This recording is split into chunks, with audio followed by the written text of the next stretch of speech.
люди говорят, что репрессии коснулись только зажиточных людей, которые использовали наемный труд. Да, вот, кстати, моего же дедушку из-за этого арестовали, что использовал наемный труд. Не только.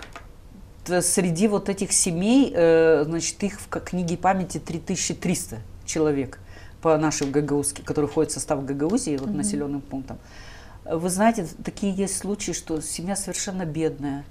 И как они попали в этот список, каким образом, они даже сами до сих пор не могут понять, говорит, мы не были богатыми. Вот, и поэтому просто была поставлена задача, значит, сверху перед молдавскими властями, молдавские власти поставили эту задачу перед районными структурами власти, и чтобы они выявили этот антисоветский элемент, вот определенное количество. Потому что же этот уполномоченный Гаглидзе записал эту просьбу Сталину, он же писал, прошу выслать 5000 этих самых глав и вместе с семьями. Там вообще речь сначала шла о 50 000 человек.